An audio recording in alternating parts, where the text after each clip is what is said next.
தைரியம் இருந்தா கை வைங்க, தலைவரை பார்த்துருவோம். தைரியம் இருந்தா கை வைங்கடா. முதல் வீட்டுக்குள்ள போயிடுங்க. ஒட்டு மொத்த காலேஜில் இருக்க இளைஞர்களும் உங்க வீடு தேடி வருவாங்க, ஞாபகம் வச்சுக்குவாங்க. சிரிப்பா இருக்குது ஒரு பக்கம். ஆனா அந்த ட்ரிகர் பண்ணிக்கிட்டே இருக்கிறாங்களோ எக்ஸ்ட்ரா கல்லூரி மாணவர்களே 2 கிலோமீட்டர் என் வண்டி பின்னாடி ஓடிட்டு வந்தாங்க சொல்றேன். 2 கிலோமீட்டரா இவங்க வேடிக்கை பார்த்தாங்களா அதை ஓடிட்டு வரத? ஆமா, அதை ரசிக்கிறாங்க. அவங்க கையில கத்திக்கு பதிலாக செல்போன் எடுத்துட்டு வந்தாங்க. நான் என்ன ட்வீட் போட்டேன், துப்பாக்கி எடுத்துட்டு வர சொன்னேன் நான் அப்படின்னா ஒரு 2 நிமிஷம் முன்னால அதுல பேசுறாரு. கோர்ட்ல என்ன சொல்றாரு, குவாஷ் பண்ணணும்னு போட்ட பெட்டிஷன்ல ஐயா நான் ஒரு டம்மி பீஸ், நான் சொன்னதெல்லாம் போய் சீரியஸா எடுத்துக்கிறீங்களே அப்படின்னு பெட்டிஷன்ல போடுறது. 2026 வெற்றி தலைவர் விஜய் அவர்களின் தலைமையில் ஒரு நேர்மையான நல்லாட்சி அமைவதே இறந்து போன அனைத்து உயிர்களுக்கும் நாம் செய்யும் உண்மையான அஞ்சலியாக நான் கருதுகிறேன். இதுக்கும் நீதிக்கும் என்ன சம்பந்தம் தெரியல. அதாவது எனக்காக இவர்கள் சாக கடமைப்பட்டவர். அவர் டெமிகார்டு ஸ்டேட்டஸ்ல இருக்கார். உண்மையான நீதி 20 லட்சம் ரூபா கொடுத்தது, இந்த கோர்ட்டு கேஸ் முடியறது அதெல்லாம் இல்லை. இவரை முதல்வராக இறைவனுக்கு பலியிடுவது மாதிரி எங்க கட்சிக்காரன் மேல கை வச்சா சுப்ரீம் கோர்ட்டுக்கு மேல போவோம் அப்படின்றதெல்லாம் சவுடாது. செல்வராஜ் சொல்லியிருக்காரு, அதிமுக ஒன்றிய செயலாளர் மிரட்டி தான் நான் கையெழுத்து போட்டேன். இப்போ இந்த குடும்பத்தை எல்லாம் நான் பாதுகாப்போம், சாகர வரைக்கும் பாதுகாப்போம், நல்லது கெட்டது பார்ப்போம் அப்படின்னு சொன்னா இப்போ அதிமுக ஒன்றிய செயலாளர் கண்டு இது மாதிரி பண்ணியிருக்கிறாங்க, அவனுக்கு எதிராக நீ நடவடிக்கை எடுக்கணும். அவனுடைய மிரட்டல்ல இருந்து செல்வராஜை பாதுகாக்கணும். குறைந்தபட்சம் இது அயோக்கியத்தனம் என்று இதற்கு ஓப்பனா கண்டனம் தெரிவிக்கணும். அதை செய்யல. கடைசி வரைக்கும் இவங்களை அவங்க காப்பாற்றணும் இந்த கேஸ்ல இருந்து. அதற்காக இவர்கள் கொடுக்கின்ற நம்பிக்கை ஊட்டுகின்ற ஒரு பேச்சு தானே தவிர அவங்கள இவங்க ஒன்றும் காப்பாற்ற போறது இல்லை. போன ஆட்சியில புதிய தலைமுறை பில்லுக்கு தள்ளப்பட்டது கேபிள்ல, அதுக்கே திமுக கண்டிச்சு. இப்போ பிளாக் பண்ணிட்டீங்களே குரல் கொடுக்குறாரு. ஏற்கனவே பயங்கரமா அடி வாங்கிருக்கு புதிய தலைமுறை. சமூகம் ரொம்ப அடி வாங்கிட்டாங்க. இன்னி அடுத்தது டூர் கிளம்பும் போது புதிய தலைமுறை அடக்கி வச்சுட்டாங்கன்னாக்க அப்புறம் நம்ம கதி கந்தலாயிடும்ன்றதுனால நாங்க இருக்கிறோம் சப்போர்ட்டுக்கு என்று அதுக்காக ஒரு ஊதி இருக்கலாம். ஹரியானாவில் நடந்த விஷயம் பற்றி ராகுல் எக்ஸ்போஸ் பண்ணியிருக்காருல்ல, பல பேர் இப்படி வேற உருட்டிட்டு இருக்கிறாங்க. இல்ல தாவேக்கா காங்கிரஸ் கூட்டணி வரப்போகுது, ராகுல் காந்தியே பேசிட்டாரு. ஹரியானா வந்த உடனே ஸ்டாலின் சிஎம் உடனே ட்வீட் பண்றாரு அதுக்கு ஆதரவா. இதுவரைக்கும் தாவே கலந்து பேச்சு கொடுத்தாங்க. ஆனா நாங்க எங்களுக்கு கொள்கை எதிரி பாஜக அப்படின்னு சொல்றது நம்பணுமா? கட்சி தலைவர் விஜய் பேசுறாரு. கட்சி தலைவர் விஜயா அது ஒரிஜினவா? கட்சி தலைவர் இன்னும் விஜய் தான் கட்சி தலைவரா? ட்ரைப்ஸ் நேயர்களுக்கு வணக்கம். இன்றைய நிகழ்ச்சியில் நம்மோடு பேச இடதுசாரி செயல்பாட்டாளர் தோழர் மருதையன் அவர்கள் இணைந்துள்ளார். வாருங்கள் அவரோடு பேசுவோம். தோழர் வணக்கம். வணக்கம். தமிழக வெற்றி கழகத்தோட பொதுக்குழு, அதாவது சிறப்பு பொதுக்குழு நடைபெற்றது. அதில் நிறைய பேச வேண்டியது இருக்கு. முதல்ல பேச வேண்டியதான் நான் நினைக்கிறது என்னன்னா, விஜய் அதில் பேசுறாரு. அந்த கட்சி தலைவர் விஜய் பேசுறாரு. அவரோட கட்சி தலைவர் விஜயா அது ஒரிஜினலா? விஜய் தாங்க கட்சி தலைவர். இன்னும் விஜய் தான் கட்சி தலைவரா? ஏன் சொல்லுங்க. ஓகே, அவர் தான் கடைசியாக பேசினார், அதனால அவர் தான் கட்சி தலைவர். ஆமாம், சரி, ஓகே. அதில் அவரோட கூட்டத்தில் தான் இப்படி ஒரு பெரும் இழப்பு நடந்தது. 41 பேர் இறந்துருக்கிறாங்கன்ற, அதாவது அது அவர் தான் நடத்தினார்ன்றது, யார் நடத்தினான்றத விசாரணையில் முடிவு வரட்டும் எடுத்துக்கலாம். ஆனால் அவர் கூட்டத்தில் தான் அப்படி ஒரு சம்பவம் நடந்தது, நம்மளும் அதில் சம்மந்தப்பட்டிருக்குமேன்ற எந்த ஒரு குற்றவையும் வெளிப்படுத்தாமல், எந்த ஒரு வருத்தத்தையும் வெளிப்படுத்தாமல் ஒரு கூட்டத்தில், அதாவது இந்த சம்பவம்லாம் நடந்து முடிஞ்சு நடக்கிற ஒரு முதல் கூட்டம், அஃபிஷியல் கூட்டம், அந்த கூட்டத்தில் அந்த வருத்தத்தை எதையுமே வெளிப்படுத்தாமல் ஒரு குற்றச்சாட்டுக்குள்ளே போகிறாரு. அதில் வைக்கிற முக்கியமான குற்றச்சாட்டு, அது மொத்தமே ஒரு சூழ்ச்சி. வேலுச்சாமிபுரத்தில் நடந்த அந்த நிகழ்ச்சியே ஒரு சூழ்ச்சி. அது சுப்ரீம் கோர்ட்டில் போய் நாங்கள் முறியடிச்சிட்டோம், சுப்ரீம் கோர்ட் தமிழக அரசை தலைமையிலே கொட்டிடுச்சு அப்படின்ற மாரி பேசி, என்ன சூழ்ச்சி அது, என்ன போய் அங்கே முறியடிச்சாங்க, சுப்ரீம் கோர்ட் அப்படி என்ன தமிழக அரசை தலைமையிலே கொட்டுச்சு, அப்படி ஒரு சிறப்பு வாய்ந்த தீர்ப்புகள் அதில் சுப்ரீம் கோர்ட் சொன்னதில் இருக்குதா அப்படின்றத பற்றி முதல்ல தெரிஞ்சுக்கணும் சார். இப்போது விஜய் உண்மையாக நடந்துக்கிட்டாருன்றது என்னுடைய கருத்து. அவர் எப்படி உண்மையாக இருக்கிறாரோ அப்படி நடந்துக்கிட்டார். அது 30ஆம் தேதி அன்றைக்கி அவர் 3 நிமிஷம் பேசி போட்டார் இல்லையா? அப்போ என்ன சொன்னார், என் மேலே எந்த தப்பும் இல்லை, இந்த அரசு தான் போலீஸ் சொன்ன இடத்துல போய் பேசினதை தவிர நான் எந்த தவறும் செய்யலை. அப்புறமா அந்த ஊரில் இப்படி ஆயிருக்குது, மற்ற எங்கேயுமே எதுவும் நடக்கலை. சிஎம் சார் உங்களுக்கு எதனா செய்யணும்னா என்ன பழி வாங்குது, இதுதான் அவர் சொன்னது. அதுக்கப்புறம் மௌனம் ஆயிட்டார். அப்புறம் கேஸு அதெல்லாம் ரைட்டு. அதுக்கப்புறம் மகாபலிபுரத்தில் அவர் 9 மணி நேரம் அழுததா அதை ஒரிஜினல் சொன்னார். உலக ரெக்கார்டுன்னு நினைக்கிறேன். கின்னஸில் எதுவும் ரெக்கார்டில் பதிவு பண்ணாங்களான்னு தெரில. 9 மணி நேரம் அழுதார். கூப்பிட்டா அதுக்கு ஒன்றும் எந்த ரெக்கார்டும் கிடையாது. ஆமாம், அவங்க விக்டிம்ஸோட மாண்பை பாதுகாக்கணுன்றது அவங்க ஃபோனை பிடிங்கிட்டாரு. விக்டிம்ஸ் ஃபோனை பிடிங்கி வச்சுட்டு, ஏன்னா அவங்க மாண்பு பாதுகாக்கணும் இல்லை, யாரோட மாண்பு, விக்டிம்ஸோட மாண்பு பாதுகாப்பதற்காக விக்டிம்ஸ் ஃபோனெல்லாம் பிடுங்கி வச்சுட்டு இவர் அழுததாக தகவல். அதுவும் தகவல் தான், அது ஒரிஜினலாக்கே தகவல் தான். என்ன சரி, அது மாதிரி அவர் சொன்னார். அதனால் அது முடிஞ்சிருச்சு, அந்த சீன் ஓவர். அது இந்த சீன் ஓவர். இப்போ இங்கே வரும்போது ஒன்றும் கிடையாது. நேர்மையாக நடந்துக்கிறாருன்னு எப்படி சொல்கிறீங்க? நேர்மையாக நடந்துக்கிறாருன்னா, நான் எந்த தப்பும் பண்ணலை, எந்த குற்றமும் என் மேலே இல்லை. அப்புறம் அவர்கள் ஏற்கனவே பரப்பிய சதி கோட்பாடுகள், இது மட்டும்தான் அவருடைய நிலை. இதில் என்ன வேடிக்கைன்னா, இது 2 விதமாக. இப்போ அதே கூட்டத்தில் விஜய் பேசுவதற்கு முன்னால் தீர்மானங்கள், ஆமாம், அதில் ஒரு தீர்மானம், இதை மட்டும் நான் குறிச்சிட்டு வந்தேன். மதியழகனை வச்சு தான் முதல் தீர்மானம். அந்த கரூர் மாவட்ட அவர் பேர் தெரியுங்களே இப்போ, செயலாளர் என்ன கழகத்தின் தியாகி, தியாகி, கீழ இருந்து அவர் பேச கூப்பிடுறாங்க. ஆமாம்மா, முழக்கம் போடுறாங்க. அவர் உயிரோட தானே இருக்காரு. சரி, உயிரோட இருக்காரு, பரவாயில்ல.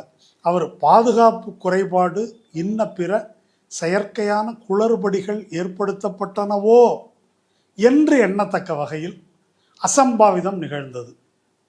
அதில் நம்ம குடும்ப உறவுகள் இறந்துட்டாங்க. இப்போ இதுக்கு என்னங்க அர்த்தம்? பாதுகாப்பு குறைபாடு இன்ன பிற செயற்கையான குளறுபடிகள் ஏற்படுத்தப்பட்டனவோ என்று எண்ணத்தக்க வகையில் அசம்பாவிதம் அப்படின்னா அதுக்கு என்ன பொருள்? இது வந்து தீர்மானம். இந்த தீர்மானத்தில் சதின்னு சொல்றதுக்கு ஏதாவது இருக்கா? இல்லை. பாதுகாப்பு குறைபாடு ஏற்பட்டதுன்னு கூட சொல்லலை, ஏற்பட்டதோ என்று எண்ணத்தக்க வகையில் அசம்பாவிதம்.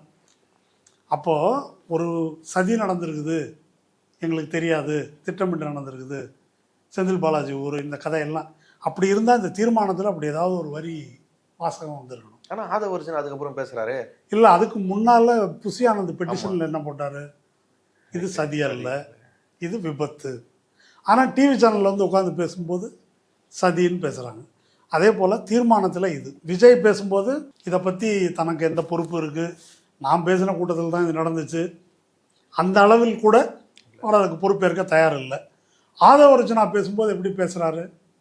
அந்த சதின்ற வார்த்தையை டைரெக்டாக யூஸ் பண்ணாமல் இதுதான் செந்தில் பாலாஜி தான் காரணத்தை வெளிப்படையாக சொல்கிறாரு. ஆமாம், அது சிபிஐ வருது பார்த்துங்க அப்படின்னு. யாரோ உங்கள் அப்பா சிபிஐயா? ஆமாம், உங்கள் அப்பா சிபிஐ வராங்க பார்த்துக்குங்க.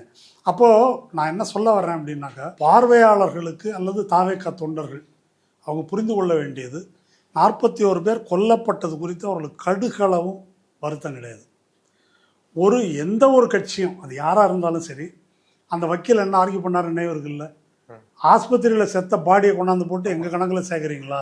ப்ரெஸ் மீட்லேயே பேசினார். இப்படி ஒரு ஆள் பேச முடியுமா? அதை பேசினாங்க.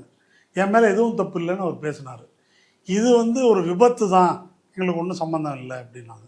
இந்த பக்கம் சதி கோட்பாடை பரப்புனாங்க. இப்போ இந்த இதில் வந்து அப்படி குறிப்பிட்டிருக்காங்க.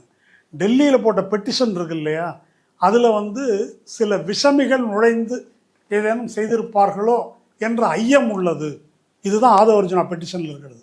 இதுக்கு மேலே எதுவும் கிடையாது. ஆனால் அதை இவங்களை தற்கொலைகள்னு சொல்லாம கூடாதான்னு எனக்கு தெரியல.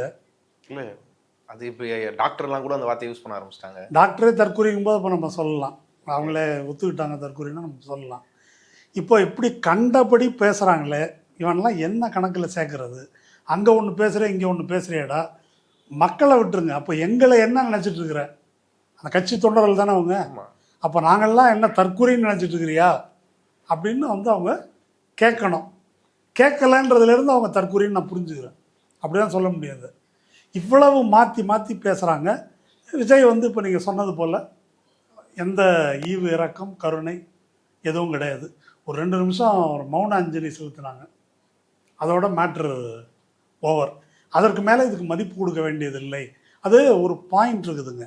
விஜய் தன்னை பற்றி என்ன கருதுகிறார், தன்னை பற்றி அவரே என்ன கருதி கொண்டிருக்கிறார். அவர் வந்து அந்த மாதிரி ஒரு இந்த சாமியார்கள்லாம் இருக்காங்களா, அமிர்தானந்தமாயி, ஜக்கி வாசுதேவ், இந்த கல்ட்டு தலைமையர்கள்லாம் இருக்கிறாங்க இல்லையா, அவங்க எப்படி தங்களை காட் மேன் தானே அவங்களெல்லாம் சொல்கிறாங்க. அந்த மாதிரி அவர் தன்னை நினைத்து கொண்டிருக்கிறார். அதனால தான் அந்த வண்டியில் லைட்டாக போட்டு ஆஃப் பண்ணுறாரு. அந்த கூட்டம் அப்படி அலைமோதை பற்றி அவருக்கு பதற்றம் இல்லை, ஒரு சந்தோஷம்தான் இருக்குது தனக்காக. அதனால் தனக்காக அவர்கள் இறப்பது குறித்து அவருக்கு கவலை இல்லை. இப்போ கரூரில் 41 பேர் செத்தாங்க. அதுக்கு முந்தைய மாநாடுகளில் மயக்கம் போட்டு விழுந்தது, இறந்தது, இதுக்கு ஏதாவது வருத்தம் தெரிவிச்சிருக்காரா, கருத்து சொல்லியிருக்காரா? பார்க்கல. பார்க்கறது இருக்கட்டும், எதுவும் பேசுனது இல்லை, ஒரு அறிக்கை கூட கிடையாது இல்லை அவர்கிட்ட இருந்து. அப்போ அது என்ன சொல்ல வரேன் அப்படின்னாக்கா, அவர் வந்து அது நடக்கக்கூடியது தான் அப்படின்றத அவர் அப்படி தான் கருதுகிறாரு. அது குறித்து அவருக்கு எல்லளவும் வருத்தம் கிடையாது. அவரே அவர் ஒரு மீட்பர் தான் நினைச்சிட்டு இருக்காரு. அப்படிதான் நினைச்சுக்கிறாரு. மற்றவங்க இந்த மாதிரி இழப்புகள்லாம் நடக்கதான் செய்யும். ஆமாம், அவர் அப்படிதான் அவரை இவங்க சொல்றாங்க. அவர் தன்னை அப்படி இது எல்லாருக்கும் அந்த இது நடக்குது. ஜெயலலிதா ஆட்சியில் இருந்த போது அப்போ கட் அவுட் ரொம்ப ஃபேமஸ்.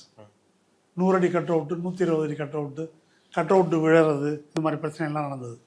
அப்போ அந்த ஜெயலலிதா போய் பார்க்கும்போது ஜெயலலிதாவை பார்க்குறாங்கல்ல, அது ஒரு 100-150 அடி இருக்கும்போது ஓஹோ நம்ம இந்த சைஸுக்கு தான் இருக்கிறோம் போல இருக்குது அப்படின்ற ஒரு நார்சிசிஸ்ட் மனோபாவம் இருக்கு இல்லையா, அதில் வாழக்கூடிய ஒரு மனிதர் அவர். அதனால் அவருக்கு இரக்கம் கருணை என்று இருப்பதற்கு வாய்ப்பே இல்லை. 9 மணி நேரம் அழுதாருன்னு சொல்கிறத நம்புறதா வேணாமான்னு நீங்கள் முடிவு பண்ணிக்கங்க. அவருக்கு அழுகுறது ரொம்ப கஷ்டம். கண்ணில் தண்ணி, மற்ற எல்லாத்தையும் கூட நான் நம்புகிறேன், அவர் கண்ணில் தண்ணி வந்துச்சுன்றதை மட்டும் ஆதவர்ஜன் ஒரு இடத்துல குறிப்பிடுறாரு, நடிக்க தெரியாத நீங்களே இப்படி நடிக்கும் போது நடிக்க தெரிஞ்சவருக்கு அது கண்டுபிடிக்க தெரியாது, அவர் நடிகரா அப்படின்னு ஆதவர்ஜன் சொன்னாரு. அவர் நடிகரா அப்படின்னு நான் கேட்குறேன். கேமரா முன்னால நிற்கிறவங்களாம் கோடிக்கணக்கில் ரசிகர்கள் இருக்காங்க. இப்போ நான் கூட தான் கேமரா முன்னால இருக்கிறேன். நான் நடிகர் இல்லை. நான் என்ன சொல்கிறேன், நடிப்பு என்பது ஒரு கலை. இப்போ தமிழ்நாட்டில் எல்லாருக்கும் தெரிஞ்ச நடிகர்னா சிவாஜி கணேசனா, கமலஹாசனா, பிரகாஷ் ராஜா, இன்னும் வேறு பல நடிகர்கள் இருக்கிறாங்க. இல்லைங்க நெடுமுடி வேணுமா, ஹாலிவுட் நடிகர்கள் இருக்கிறாங்க. அந்த மாதிரி நடிப்பு கலையில் தேர்ந்தவரா அது ஒன்றும் கிடையாது. அவரை நடிகர்னு ஒத்துக்க முடியாது.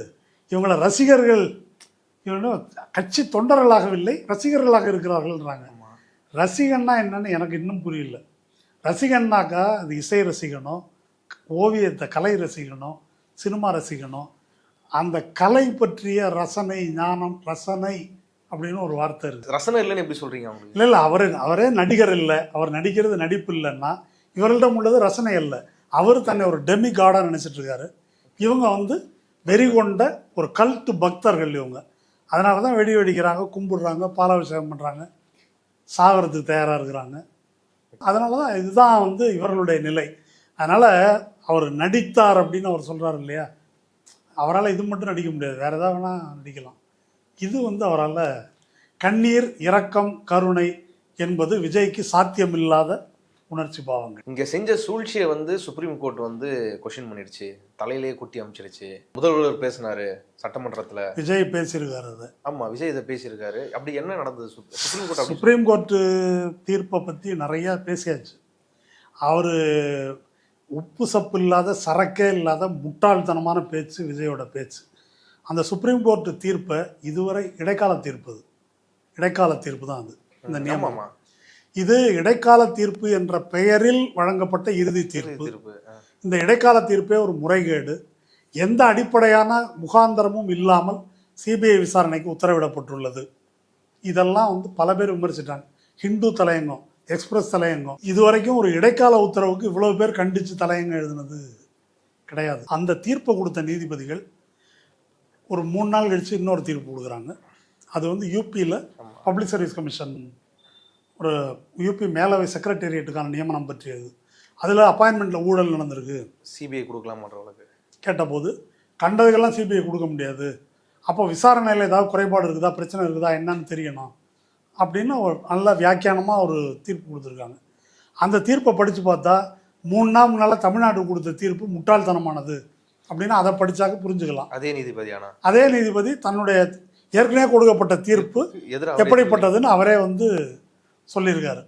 அதனால் அப்படி ஒரு அபத்தமான தீர்ப்பு, அது சட்ட விரோதமான தீர்ப்பு. அது ஒரு கொடுத்துட்டு 8 வாரங்கள் நோட்டீஸ் போட்டு தமிழ்நாடு அரசு பதில் சொல்லணும்னு சொல்லியிருக்காரு. அந்த தீர்ப்பில் மிக முக்கியமான விஷயம், இவர் சொல்கிறாருல்ல தமிழக அரசை குட்டியிருக்குன்னு, தமிழக அரசை பற்றி ஒரு வார்த்தை கூட அதில் கிடையாது. விஜய்க்கு அறிவு இல்லை அப்படின்றதுக்கு அது ஒன்றே சான்று. அந்த தீர்ப்பு majority paragraph, 80% of the paragraph, இந்த தீர்ப்பு ஃபுல்லாக நான் படிச்சிருக்கிறேன். அது பேசுவது எதுனாக்கா, Chennai high court single judge bench இருக்கு இல்லையா, அவர் கொடுத்த தீர்ப்பு. அவங்க எப்படி எஸ்ஐடி அமைச்சாங்க, ஏன் நீங்கள் போட்டீங்க, அதை பற்றி தான் அது இருக்குது. அதுக்கு மேலே தமிழக அரசு பற்றி சொல்லியிருக்கிறது ஒரே ஒரு பாயிண்ட் தான், இவங்க எப்படி ப்ரெஸ் மீட் வச்சாங்க அப்படின்றது தான். அதுக்கு ஏகப்பட்ட விளக்கம் இருக்குது. ப்ரெஸ் மீட் வைக்கிறது எந்த விதத்திலும் சட்டவிரோதம் இல்லை, எல்லா இடத்துலையும் ப்ரெஸ் மீட் வச்சு விளக்கிட்டு தான் இருக்கிறாங்க. ப்ரெஸ் மீட் வச்சு விளக்குனதுனால இந்த விசாரணை நியாயமாக நடக்காது என்பது அந்த நீதிபதியோட பயாஸை தான் காட்டுதே தவிர அந்த ப்ரெஸ் மீட் வச்சு ப்ரெஸ் மீட்டில் அவங்க என்ன சொன்னாங்களோ அதை விசாரணை வரும்போது மாற்றி சொன்னால் தான் பிரச்சனை. அவர்கள் ஃபேக்ட்ஸை சொல்லியிருக்கிறாங்க. அதை சொல்லக்கூடாது என்று தடுப்பதற்கு எந்த உச்ச நீதிமன்றத்துக்கும் எந்த அதிகாரமும் கிடையாது. அப்போ அப்படி ஒரு மொக்கையான காரணத்தை வச்சு தான் அதை போட்டிருக்காங்க. இது ஒன்று. ரெண்டாவது, அந்த தீர்ப்பு ஒரு காமெடி அப்படின்றதுக்கு இதுக்கு மேலே நடுநிலையாக நம்பகத்தன்மை இருக்கிறதுக்காக சிபிஐ விசாரணை, அதுக்கப்புறம் சிபிஐயை நம்ப முடியாது அப்படின்றதுக்காக அதுக்கு மேலே ஒரு கமிட்டி, அந்த கமிட்டிக்கு ஓய்வு பெற்ற நீதிபதி தலைமை, அவருக்கு கீழே 2 ஐபிஎஸ் ஆஃபீஸர். அவங்க தமிழ்நாடு கேடராக இருக்கணும், ஆனால் தமிழராக இருக்கக்கூடாது. தமிழராக இருக்கக்கூடாதுன்ற தீர்ப்பை சிறப்பாக அமித்ஷாட்ட சொல்லி ஏற்பாடு பண்ணி வாங்கிட்டு வந்திருக்காரான்னு தெரியல. ஆதவ அர்ஜுன் தமிழன் விசாரிச்சாக்க விஜய்க்கு நீதி கிடைக்காது, தமிழன் விசாரித்தால் நீதி கிடைக்காது என்பது தான் இவங்க வாங்கிட்டு வந்திருக்கிற அதுதான் சிறப்பான தீர்ப்பு. ஆமாம், அந்த கண்காணிக்கிற நீதிபதி அவருடைய தகுதியோ இன்னும் சிறப்பு. பில்கிஸ் பானு வழக்கில் வந்து கொடூர குற்றவாளிகள் அவங்கள வந்து அவர் விடுதலை செஞ்சவர். அவரை விமர்சனம் பண்ணி சுப்ரீம் கோர்ட் நீதிபதிகளை அவரை விமர்சனம் பண்ணியிருக்கிறாங்க, அந்த அஜய் ரஸ்தோகி அவரை. அதனால் இவ்வளவு இழிப்புகழ் பெற்ற ஒரு தீர்ப்பு அது வந்து ஏதோ தமிழக அரசை கொட்டியிருக்கு. அதனால் விஜய் அதை இங்கிலீஷில் படிக்கிறாரு. நான் என்ன புரிஞ்சுக்கிட்டேன்னா, ஒரு 10 நாள் முன்னாலே, ஒரு வாரம் முன்னால் இவர் அஜித் வந்து இங்கிலீஷில் பேசியிருக்காரு. விஜய் ரசிகர்களுக்கு அது ரொம்ப ஒரு மனத்தாங்களாக இருக்கும். நம்ம தலைவன் வந்து அவங்களுக்கு இருக்கோ இல்லை, இவருக்கே இருந்திருக்கும். அதனால் பேச முடியாது, அதை படித்தாவது காட்டுவோம் அப்படின்னு படித்து காட்டியிருக்காரு. அந்த தீர்ப்பு ஃபுல்லாக படித்தாக்கா அது எவ்வளோ கேவலமாக இருக்குது. அதை பற்றி எழுதப்பட்ட விமர்சனங்கள், பத்திரிகைகளுடைய தலையங்கங்கள், அதெல்லாம் படித்து பார்த்தா தெரியும் இந்த எந்த அறிவும் அவருக்கு கிடையாதுன்றதை ஒரு உரையிலிருந்து நம்ம தெளிவாக புரிஞ்சுக்க முடியும். அந்த தீர்ப்பை பற்றி சொல்லும்போது மாநில அரசோ குட்டிடுச்சுன்னு ஒரு இடத்துல சொல்கிறாரு. இன்னொரு இடத்துல வந்து அருணா ஜெகதீசன் அவங்களோட தலைமையிலான அந்த ஒரு நபர் ஆணையத்தை வந்து தலையிலே தட்டி அமிச்சிட்டாங்க, இந்த வார்த்தையை பயன்படுத்தி சொல்கிறாரு. அந்த பொருளில் தான் அவங்களோட ஆணையம் வந்து கலைக்கப்பட்டதா? அந்த அவங்களுக்கெல்லாம் எந்த காரணமோ விளக்கமோ சொல்லப்படலை. அதை பற்றி தெளிவாக தெரிஞ்சுக்கணும் அப்படின்னா, அருணா ஜெகதீசன் ஆணையம் அமைப்பது அப்படின்றது மாநில அரசினுடைய உரிமை. அது என்கொயரி கமிஷன் ஆக்டின் கீழே வருது.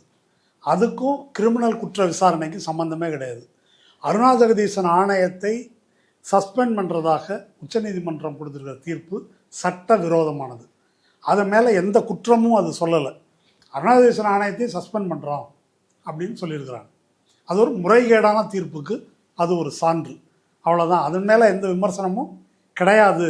அந்த மாதிரி நியமிக்கப்பட்டது ஏற்கனவே ஸ்டெர்லைட் வழக்கில் நடந்தது. அவங்களே தானே அதை பண்ணாங்க. ஆமாம், அருணா ஜெகதீசன் அவங்கள இந்த மாரி ஒரு மொழியில வந்து கையாளுறது இருக்குல்ல. இப்போ விஜயை கைது பண்ணா ஸ்டேஷனை பிளாஸ்ட் பண்ணுறோம், இந்த மாரி பண்ணுவோம், உதயநிதியை தலையில வெட்டுவோம், இந்த மாரி மொழி மாரில அதுவும் ஒரு இது தலையில தட்டி அமிச்சிட்டாங்க. அது தலைவரே பேசுறாரு.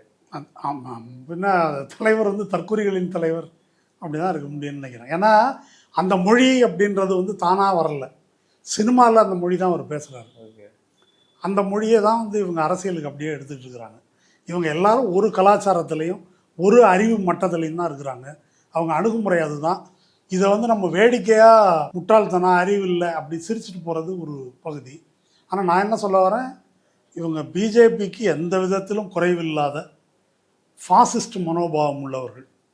இவங்க தப்பித்தவறி ஏதாவது ஒரு இடத்துல அதிகாரத்துக்கு வந்தாக்கா அது வந்து பிஜேபியோட ரொம்ப கொடிய மோசமான விளைவை நம்ம சந்திக்க வேண்டி இருக்கும் அப்படின்றது தான் இந்த அணுகுமுறையிலேருந்து நம்ம புரிஞ்சுக்கணும். குறிப்பாக அவங்க ஸ்டெர்லைட் அந்த பாதிக்கப்பட்ட மக்கள், தூத்துக்குடி மக்கள், அவங்களுக்கு இன்னும் அந்த குற்றத்தை செஞ்சவங்களுக்கு தண்டனை கிடைக்கல. அந்த மொத்த இதுலேயுமே அவங்களுக்கு ஒரே ஆறுதல் வந்து அவங்க அறிக்கை தான். இவரும் போய் ஸ்டெர்லைட்டில் பாதிக்கப்பட்டவங்களை வீட்டில் பார்த்துக்கிறாரு. அப்படிப்பட்ட ஒரு அறிக்கையை கொடுத்த அவங்கள அதில் மாநில அரசாங்கம், அப்போ இருந்த மாநில அரசாங்கம், ஒன்றிய அரசாங்கம், வேதாந்தா இப்படிலாம் இருந்தாலுமே அதை பாயிண்ட் அவுட் பண்ணி கரெக்டாக கொடுத்த அவங்கள அந்த நீதிபதியை இழிவுபடுத்துறது, ஆமாம், அதை கேவலப்படுத்துறது, அதுதான் வந்து அவருடைய பார்வையில் இருக்கு. அது அந்த மக்களையும் வந்து பாதிப்புள்ளாக்குமான்றது யோசிக்கணும். ஆமாம், அந்த மக்கள் வந்து யோசிக்கணும். தூத்துக்குடியிலையும் கட்சிக்காரங்க இருப்பாங்க, சுடப்பட்டவர்கள் அந்த மக்களை சார்ந்தவர்கள் இருப்பாங்க. இவ்வளோ தரங்கட்ட ஒரு நபர் விஜய் என்பதை வந்து அவர்கள் புரிந்து கொள்ளணும் இதிலிருந்து. ஓகே, இதே கூட்டத்தில் ஆதவ அர்ஜுனா கோர்ட்டில் ஒன்றா பேசுகிறாரு, இங்கே ஒன்றா பேசுறீங்க, என்ன சொல்கிறார், மறுபடியும் என்னை முடிஞ்சால் கைது பண்ணிக்கிங்க, நான் ஃபேஸ் பண்ணிப்பேன், அதெல்லாம் சிபிஐ கேஸ்லாம் எங்களுக்கு ஒன்றும் கிடையாது, எங்கள் தலைவர்கள் யாரை வேணால் நீங்கள் கைது பண்ணிக்கிங்க, ஆனால் எங்கள் தொண்டர் யாருன்னா ஒருத்தர் கைது செய்யப்பட்டாலும் சுப்ரீம் கோர்ட்லேருந்து உங்களுக்கு ஆர்டர் வரும் அப்படின்னு பேசுறாரு. அது எப்படி எடுத்துக்கிறது? எங்கள் கட்சிக்காரன் மேலே கை வச்சா சுப்ரீம் கோர்ட்டுக்கு மேலே போவோம் அப்படின்றதெல்லாம் இருக்கட்டும், சவடால். இப்போது செல்வராஜ் சொல்லியிருக்காரு, அதிமுக ஒன்றிய செயலாளர் மிரட்டி தான் நான் கையெழுத்து போட்டேன், இது என்னன்னு தெரியாது, என்னை ஏமாற்றி வேலை கிடைக்கும் அது கிடைக்கும்னு சொல்லி கையெழுத்து வாங்கிட்டாரு இந்த சிபிஐ அப்படின்னு வந்து ஒரு ஸ்வான் அஃபிடவிட்டு வீடியோவில் சுப்ரீம் கோர்ட்டுக்கு வந்து வாக்குமூலமே அவர் வந்து தெளிவாக கொடுத்துருக்கிறாரு.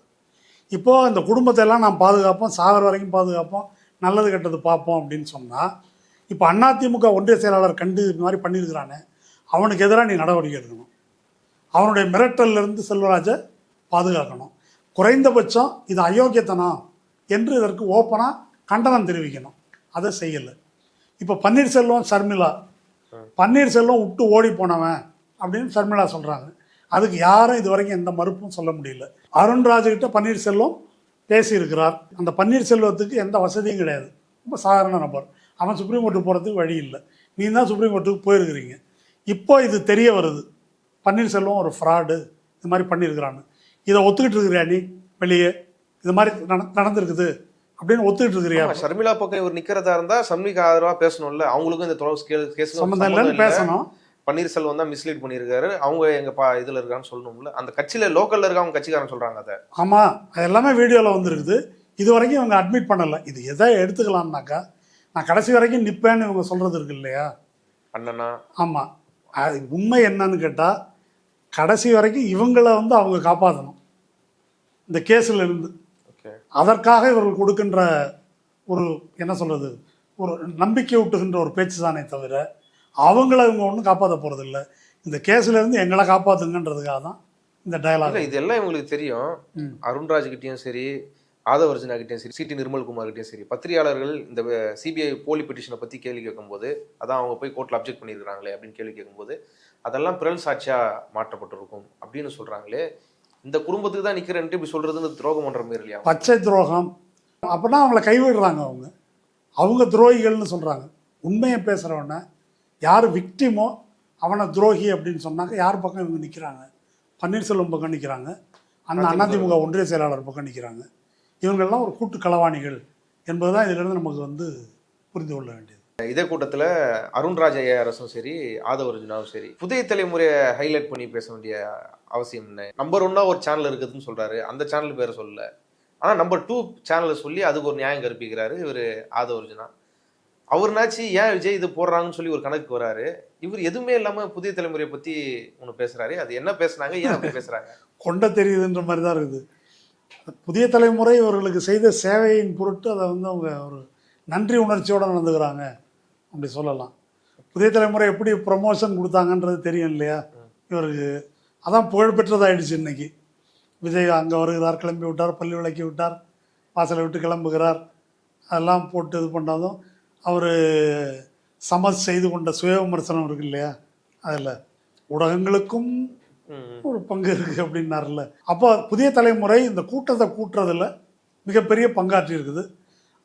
அது தானாக செஞ்சாங்களா இல்லை ஏதாவது ஒரு ப்ரைவேட் ட்ரீட்டின்னாக்கா அது டீசெண்டான வார்த்தை. அதாவது பணம் கொடுத்து செட்டப் பண்ணிக்கிறது. இதை பற்றி சாய்நாத் எழுதியிருக்காரு. இந்த நியூஸ் வர்றதுக்கு வந்து ஒப்பந்தமே போட்டுக்கிறது, அது நமக்கு தெரியாது. அதனால் அவங்க ப்ரமோஷன் கொடுத்தாங்க. அப்போது டிஆர்பி ஏறிச்சான் அவங்களுக்கு. அதை ஆதவர்ஜுனா சொல்கிறாரு. அப்போ இப்படி ஒரு சேவையை புதிய தலைமுறை செய்திருக்கிறதுனால் அவர் வந்து சம்மந்தம் இல்லாமல் அவரும் ஆஜராகிறாரு, இவரும் ஆஜராகிறாரு. அதனால் போன ஆட்சியில் வந்து புதிய தலைமுறை வந்து பின்னுக்கு தள்ளப்பட்டது கேபிளில், அதுக்கே திமுக கண்டிச்சுது. இப்போ பிளாக் பண்ணிட்டீங்களே குரல் கொடுக்குறாரு. ஆமாம், குரல் கொடுக்குறாரு. அதனால் நான் என்ன சொல்ல வரேன்னா, கொஞ்சம் ஒளிவு மறைவாக செய்யுங்க. ரொம்ப அசிங்கமாக வெளியே தெரியுது.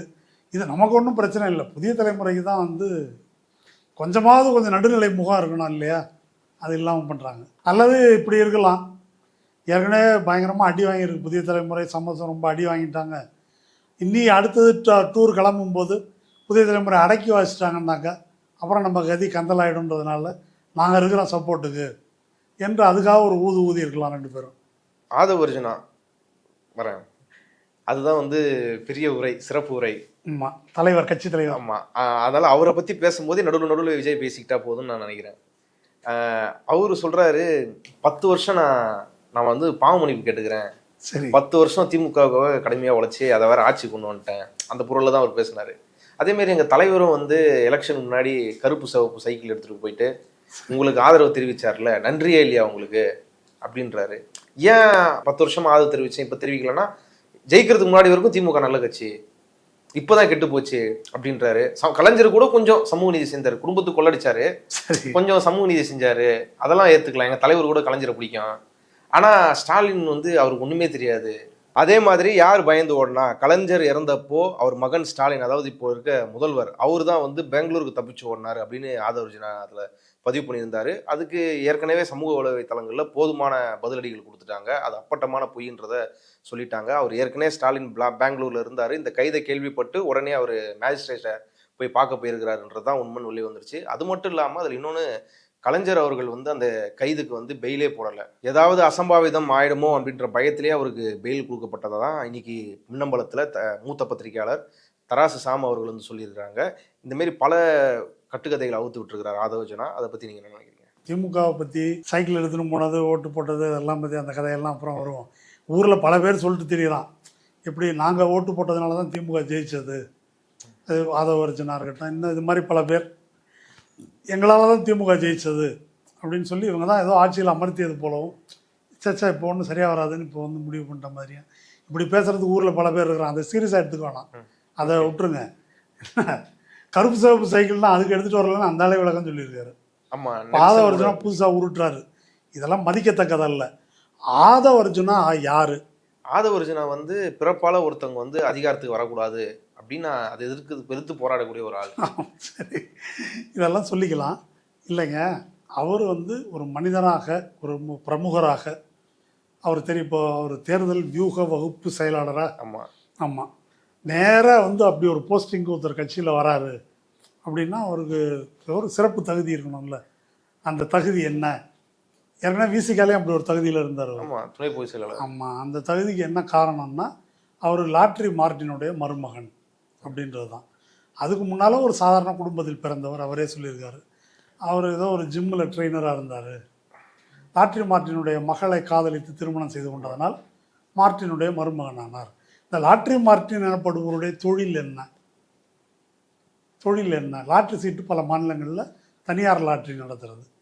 லாட்ரி சீட்டு என்பதே ஒரு சூதாட்ட தொழில். அது அனுமதி இருக்கிற மாநிலத்தில் நடத்துறாரு. ஆமாம்மா, அனுமதி வாங்குறது ஒரு மெத்தட் இருக்குது இல்லை? ஓகே, அது மாதிரி தான். என்ன அது இப்போ கஞ்சா விற்கிறது, சாராயம் விற்கிறது, இதுக்கெல்லாம் அனுமதி இருக்குல்ல. 10 ரூபான்னு பாட்டு போடுறாங்க இல்லையா? ஆமாம் ஆமாம், அந்த மாதிரி ஓகே. லாட்ரி தொழில் வந்து அவர் நடத்துகிறாரு. இப்போ பல ஊரில் லாட்ரி தொழிலே சூதாட்டம் தான் என்றாலும் கூட அதுலேயும் மோசடி பண்ணுறது அப்படின்னு ஒன்று இருக்குது. நேர்மையாக சீட்டாடுவது அப்படின்றது ஒன்று, அதுக்குள்ளே ஒரு ஃப்ராடு பண்ணுறதுன்றது ஒன்று இருக்குல்ல. அது மாதிரி லாட்ரிக்குள்ளே ஒரு மோசடி. அது என்னென்னா கள்ள லாட்ரி அடிக்கிறது. ஒரே நம்பரில் லாட்ரி சீட் அடித்து மக்களுக்கு விற்கிறது. அதில் விஜயோட சில ஒற்றுமைகள் இருக்குது, அது அப்புறம் நம்ம பார்ப்போம். என்ன விற்கிறது, கள்ள லாட்ரி டிக்கெட்டு, இது வந்து அவர் மேலே உள்ள ஒரு கேஸ். ரெண்டாவது என்ன செய்கிறதுன்னா, லாட்ரி சீட்டு தொழிலை தேர்ந்தெடுப்பதில் உள்ள அட்வான்டேஜ் என்னன்னா, லாட்ரி பணம் விழற டிக்கெட்டு இவர்கிட்ட இருக்கும். முதல் பரிசு 10 லட்சமோ 20 லட்சமோ அந்த டிக்கெட்டு இவர்கிட்ட இருக்கும். அப்போது கருப்பை வெள்ளையாக்குவதற்கு மணி லாண்டரிங்கு இது ஒரு முக்கியமான.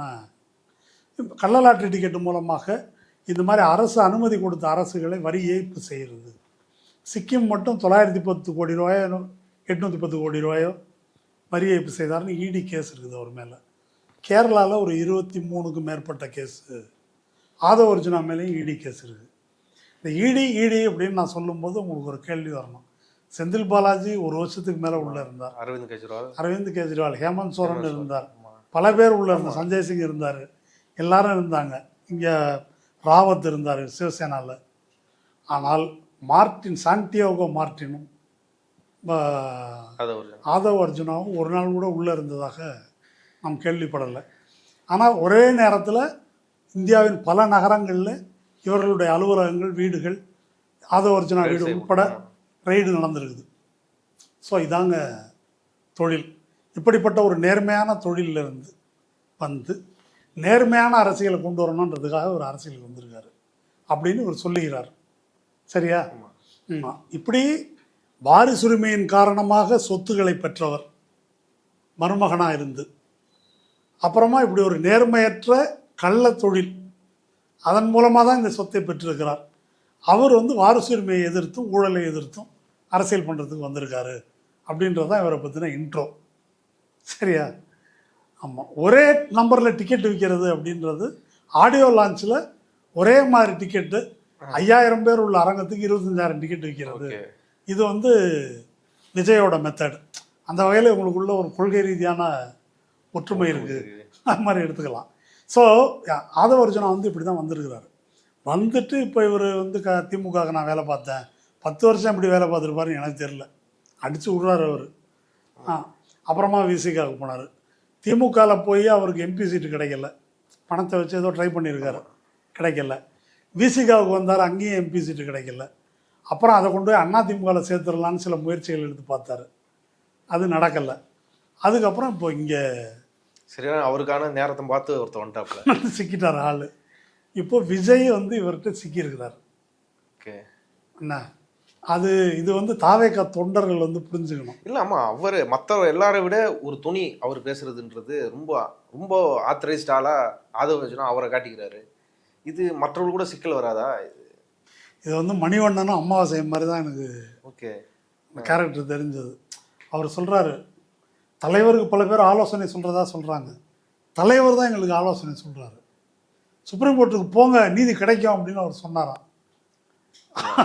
டேய் அப்படின்னு அவர் பார்த்துட்டு அதுக்கப்புறம் சொல்றாப்புல, அதுக்கு முன்னாடியே தலைவருக்கு நான் அதை சொல்லிட்டேன் சுப்ரீம் கோர்ட் தான் போகணுன்றதை, அவர் கரெக்டாக அப்புறம் நேரம் என்ன அது மாதிரி இல்லை. இப்போ இவர் பர்ஃபார்மன்ஸாக அவங்க வந்து அப்படியே அதிர்ந்து போய் பார்த்துட்டு இருக்காங்க. கட்டத்தில் டிஎம்கோட டிஎன்ஏ எம்ஜிஆருக்கு தெரியும், அதுக்கப்புறம் எனக்கு தான் தெரியும் அப்படின்னு ஆதவ அர்ஜுனா சொல்லிடுறாரு. ஆமாம், திமுகவோட டிஎன்ஏ தெரிஞ்சவருக்கு விஜயோட டிஎன்ஏ தெரியுமா தெரியாதா? இப்போ யார் எவ்வளோ வீடியோ எடுத்து வச்சுருக்காங்கன்னு எனக்கு தெரில.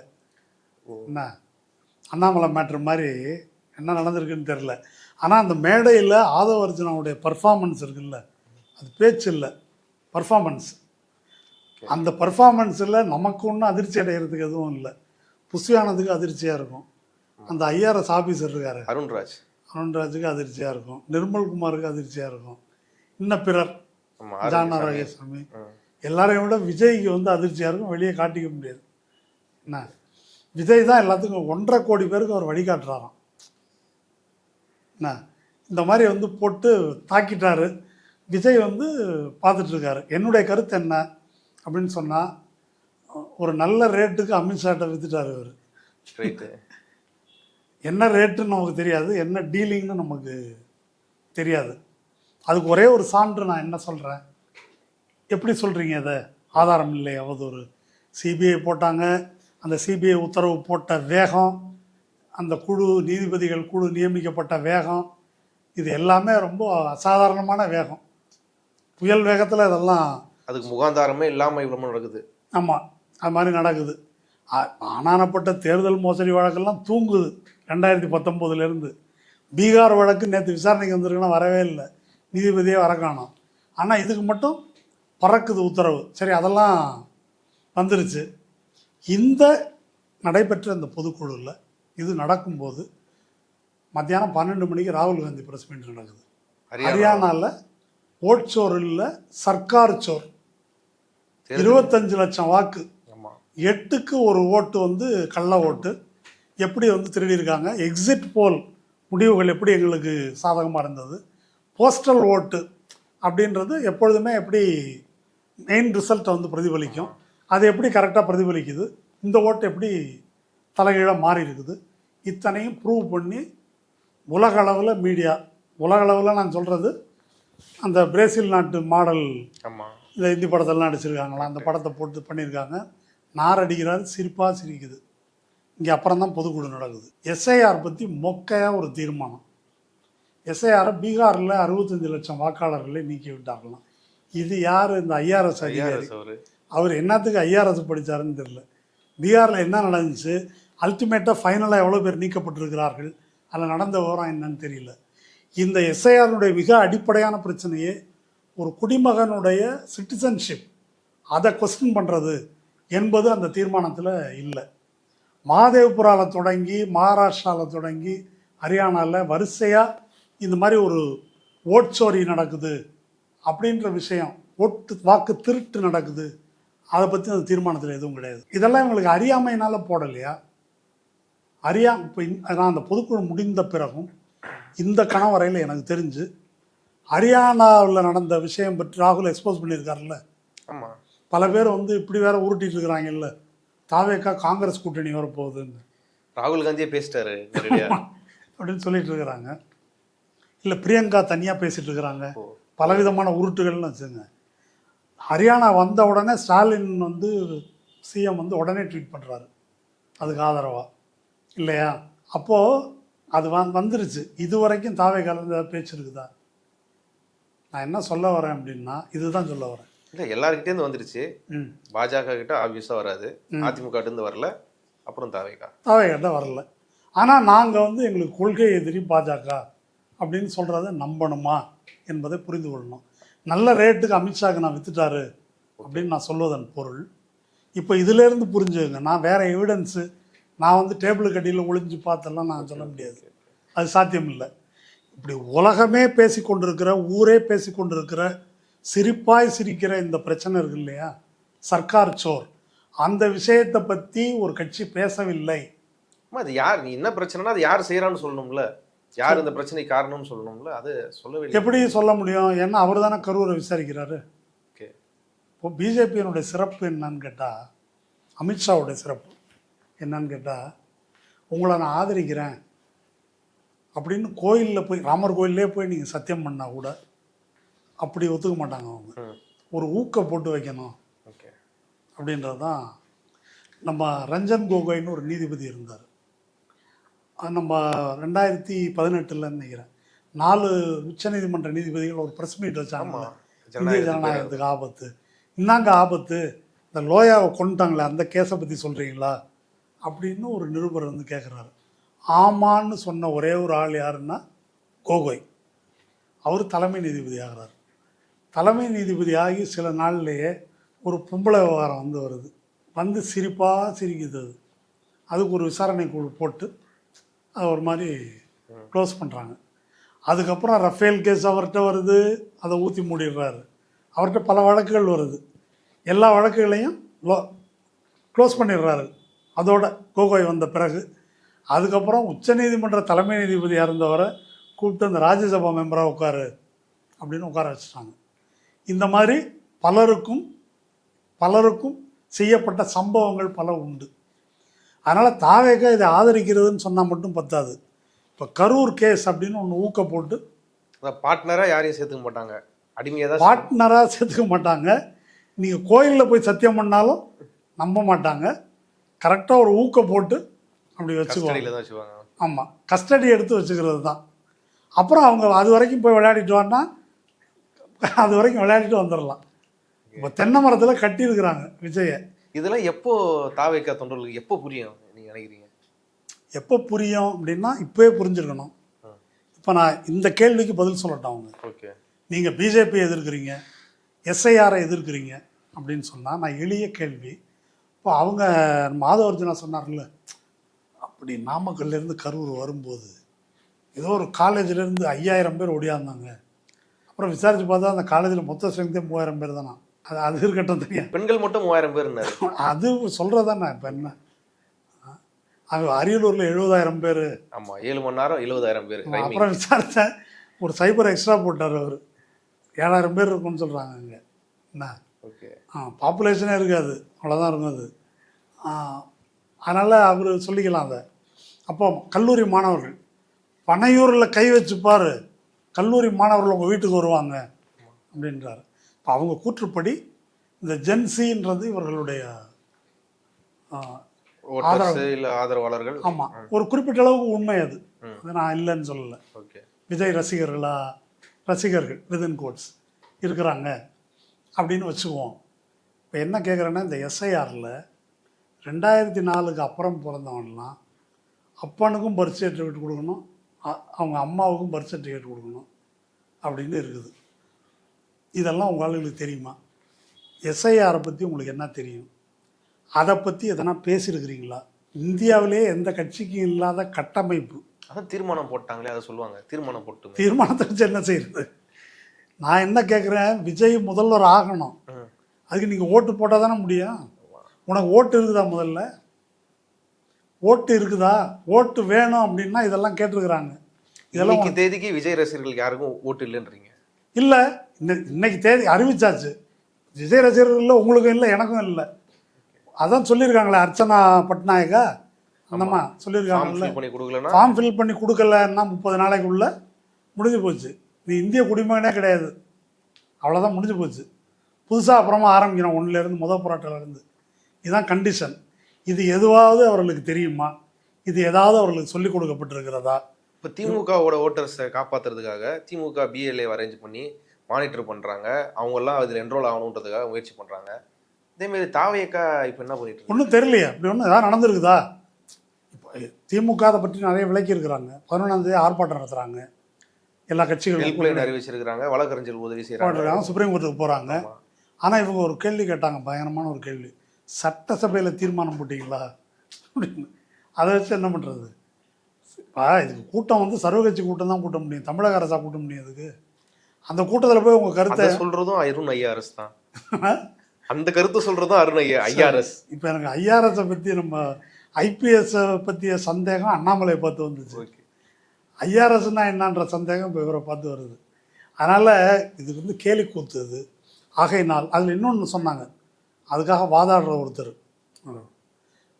அதாவது இவங்க பினாமியாக ஒருத்தர் அனுப்பி வச்சுருக்கிறாங்க, தமிழக இளைஞர் கட்சியை ஏதோ ஒருத்தர் அந்த கூட்டத்துக்கு போயிருக்காரு. அவற்றை ஏன் தாவேக்கா ஏன் கலந்து கொள்ளவில்லை? தாவேக்காவை சிலர் விமர்சித்து பேசினார்கள், அதை நான் கண்டிக்கிறேன்னு சொல்கிறாரு. ஏங்க தாவேக்கா கலந்துக்கல அப்படின்னா அவர் பயங்கரமான ஒரு காரணம் சொன்னார். இந்த கூட்டத்தில் விவாதம் பண்ணிட்டு தான் தீர்மானத்தை முடிவு பண்ணியிருக்கணும். கூட்டம் ஆரம்பித்த உடனே திமுகலேருந்து ஒரு தீர்மானத்தை முன்மொழிந்தார்கள், அதனால தான் கலந்துக்கல. முன்னாடியே தீர்மானம் ஆரம்பிச்சதுனால முன்னாடியே அவங்க கலந்துக்கல அப்படின்னு சொன்னார். அவர் முன்ன பின்ன எங்கேயா போயிருக்காரான்னு தெரியல.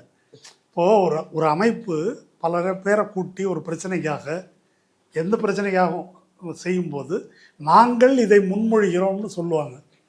மற்றவங்க அதை கேட்டுட்டு எங்களுக்கு வேறுபாடு இருக்குது, அது பல பேர் வேறுபாடு சொல்லியிருக்காங்கல்ல, திருத்தம் சொல்லியிருக்காங்கல்ல, சொல்லுவாங்க. அப்புறமா அது ஃபைனலைஸ் ஆகும். அப்படி தான் அது முடிவாகும். இப்போ இவங்க பொதுக்குழுவில் தீர்மானம் நிறைவேற்றினாங்க. அதில் ஒரு ஜோக்கு பார்த்தேன். பரிசையாக எல்லாரும் படிச்சுட்டாங்க. அவர் பேர் என்ன, அந்த நடத்துகிறாரு அவர் ராஜ்மோகன். அவர் வந்து இந்த தீர்மானங்களை ஏற்றுக்கொள்வோர் ஆம் என்க அப்படின்னாரு. உடனே ஆம்னாங்க. ரெண்டாவது ஒன்று சொல்லணும், மறுப்போர் இல்லை என்கணும். அது சொல்லவே இல்லை, முடிஞ்சு போச்சு. இப்போ புரியுதா? பொதுச் செயலாளருங்க, அவர் துணை பொதுச் செயலாளர் இருக்கட்டும். அந்த கட்சியினுடைய இது என்ன, விஜய் ஒன்று சொன்னால் ஆம் என்க, இல்லை என்கன்றதுக்கு அங்கே வந்து பேச்சு கிடையாது. அவங்க தான் ஜனநாயகத்தை பற்றி இங்கே வந்து பேசுகிறாங்க. அது ஒரு ஃபார்மாலிட்டிங்க. இல்லை என்க, ஏற்க மறுப்போர் இல்லை என்க அப்படின்னு சொல்லலாம். ஆமாம், சொல்லிவிட்டு அதுக்கு எல்லாரும் சும்மா இருந்தால் கூட வேறு விஷயம். ஏற்க மறுப்போர்னே ஒரு கேட்டகரி அந்த கட்சியில் வந்து இருக்க முடியாது அப்படின்ற ஒரு கட்சி. சரி, போகட்டும். அப்படி இந்த இவங்களுக்கு ஓட்டுரிமையே உனக்கு உண்டா இல்லையா என்பது பற்றிய பிரச்சனை உள்ள ஒரு விஷயத்துல உண்மையிலே தமிழ்நாட்டில் இப்போ சீரியஸாக அது ரொம்ப பாதிப்புக்குள்ளாக போகிற கட்சின்னா அது தாவேக்கா. அது அவங்க கட்சி தொண்டர்களுக்கு அதை இப்போ இருக்கும் எஜுகேட் பண்ணாமல் அதுலேருந்து ஓட்டர்ஸை உறுதிப்படுத்தாமல். ஆமாம், என்ன பிளானாக இருக்கும் ஜெயிக்கணும்ன்றது பிளானு மக்கள்கிட்ட சொல்கிறாங்க. அவர் அருண் ஐஆர்எஸ் இன்னொரு கருத்து, சிறப்பு வாய்ந்த கருத்து. 2026 வெற்றி தலைவர் விஜய் அவர்களின் தலைமையில் ஒரு நேர்மையான நல்லாட்சி அமைவதே இறந்து போன அனைத்து உயிர்களுக்கும் நாம் செய்யும் உண்மையான அஞ்சலியாக நான் கருதுகிறேன். ஏற்கனவே சிபிஐ விசாரிச்சுட்டு இருக்குது ஒரு பக்கம் அந்த ஸ்டாம்பேட, அதுக்கான காரணத்தை. இன்னொரு பக்கம் அந்த இறந்தவர்களுக்கு உண்மையான நீதி கிடைக்கணும்னா 2026 நீங்க வந்து தலைவர் முதல்வராகணும். இதுக்கும் நீதிக்கும் என்ன சம்பந்தம்னு தெரியல. ஆனா சுத்தி சுத்தி இந்த கூட்டமே இல்லை. இப்போ நம்ம முதல்ல பேசுனது உங்களுக்கு நினைவு வருதா? அதாவது எனக்காக இவர்கள் சாக கடமைப்பட்டவர். அவர் டெமிகார்டு ஸ்டேட்டஸில் இருக்கார். அப்போது நீங்கள் நீதி, உண்மையான நீதி வந்து 20 லட்ச ரூபா கொடுத்தது, இந்த கோர்ட்டு கேஸ் முடியறது, அதெல்லாம் இல்லை. இவரை வந்து முதல்வராகணும், அதுதான் உண்மையான நீதி. அதுக்காக தான் இந்த ஸ்டாம்பீடே நடந்திருக்கு. அதுக்கு அர்த்தம் இல்லை, லாபம் இல்லை. இவ்வளோ தியாகிகள் உயிர் கொடுத்ததுக்கு. இப்போ அவர் மட்டும் தியாகி இல்லை. யார்? அந்த மாவட்ட செயலாளர் மதியழகன். அவர் மட்டும் தியாகி இல்லை. இந்த 41 பேர் தியாகி. இன்னி கூட தியாகிகள் வரலாம் வச்சுக்கோங்க. அப்போ அதனுடைய அல்டிமேட் இது என்னன்னா அவரை முதல்வராக்குறது தான் அதனுடைய இறைவனுக்கு பலியிடுவது மாதிரி இது. இல்லை அது கூட ஃபிட்டான்னு கேட்குறேன். இந்த மாரி நேரத்தில் ஓட்டர்ஸை வந்து நீங்கள் உறுதிப்படுத்தாம ஜெயிப்போன்னு பேசுறதுக்கு அப்போ அதுக்கு அர்த்தம் இல்லை. இப்போ நான் என்ன சொல்ல வரேன் அப்படின்னா, இப்போ இந்த வகையில் பிஜேபியை வந்து அந்த அளவில் கூட அவங்க முகம் போனக்கூடாது என்ற வகையில் அரசியல் செய்யக்கூடியவர்கள் அவங்க இப்படி சொல்கிறாங்க. யார் நான் முதல்வர்னு அவர் சொல்லிட்டாரு. இப்போ திராவிட முன்னேற்ற கழகத்தை சேர்ந்தவங்களுக்கு கூட ஓகே இப்போ அதிமுக கூட்டணி இல்லை, அதனால் டிஎம்கேக்கு வந்து இது ஒரு கேக் வாக் என்ற ஒரு தேர்தல் அரசியல் கணக்கில் மட்டும் இதை பார்க்குறாங்க. நான் அப்படி பார்க்கல.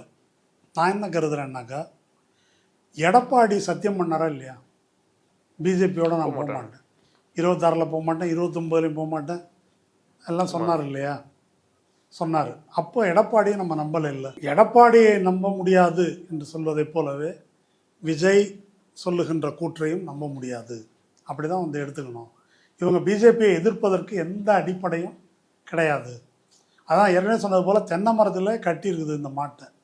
அந்த கயிறு அமித்ஷா எவ்வளோ தூரம் விடுறாரோ அவ்வளோ தூரம் இது போய் மேயலாம். அவ்வளோதான் இவங்களுடைய லிமிட். இப்போ வந்து அங்கே சிபிஐ வந்து கடைக்காரங்களெல்லாம் விசாரிச்சுட்டு இருக்கான். இவங்க 20 லட்ச ரூபா கொடுத்துட்டு இவங்களுக்கு ஏதோ டியூட்டர் பண்ணுறாங்க. யார் பாதிக்கப்பட்ட மக்களுக்கு என்ன சொல்லி கொடுக்குறாங்கன்னு எனக்கு தெரில. ஆனால் கடைக்காரங்க அவங்க வைத்தியத்தில் சொல்லிவிடுவான் இப்படி எல்லாம் சுற்றி விசாரிச்சுட்டு இருக்கிறாங்க.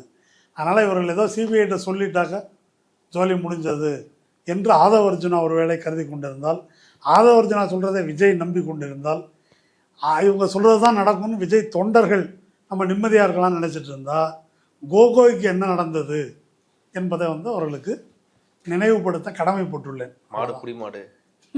இன்னொரு இன்ட்ரெஸ்டிங்கான விஷயம் ஆதவர்ஜுனா சொன்னது, டேவிட்சன் ஆசீர்வாதம் வந்து அதை ஏடிஜிபி அவர் வந்து ஒரு ப்ரெஸ் மீட் கொடுக்குறாரு. அதில் 10,000 பேர் தான் எங்ககிட்ட வருவாங்கன்ற பேர் சொல்கிறாரு.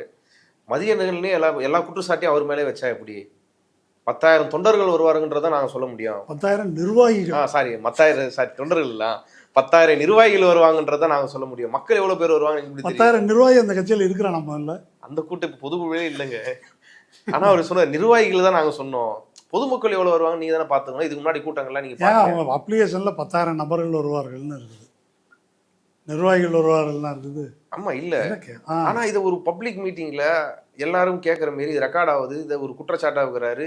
அதை கணிக்கு தரலன்னா நீங்க எது உள்துறை அமைச்சராக நீங்க இருக்கிறீங்க, பதவி விலகிட்டு போங்க, மக்களுக்கு பாதுகாப்பு பிடிக்கும்ல, எதுக்கு பதவியில் இருக்கிறீங்கன்னு ஒரு விமர்சனத்தையும் வைக்கிறாரு ஆளுங்கட்சி மேல. ஏங்க இந்த மாதிரி இந்த நபர்களுடைய தரத்தை பற்றி என்ன சொல்கிறது? 10,000 நபர்கள் அப்படின்னு எழுதி கொடுப்பாங்க, இங்கே வந்து நிர்வாகிகள்னு சொல்லுவார். அது எனக்கு தெரியாது, மாவட்ட செயலாளர் தான் எழுதி கொடுத்தாரு, நான் பொறுப்பு இல்லை அப்படின்னு புஷி ஆனந்த் மதிய தலையில் போட்டு அவர் கோர்ட்லேயே சொன்னாங்க இதை. ஆமாம், போட்டால் அவங்க போவாங்க. இது சதி கிடையாது, விபத்து அப்படின்னு அந்த இப்படி உருட்டிக்குவார். யாரோ சில விஷமிகள் நுழைஞ்சிட்டாங்க அப்படிம்பார்.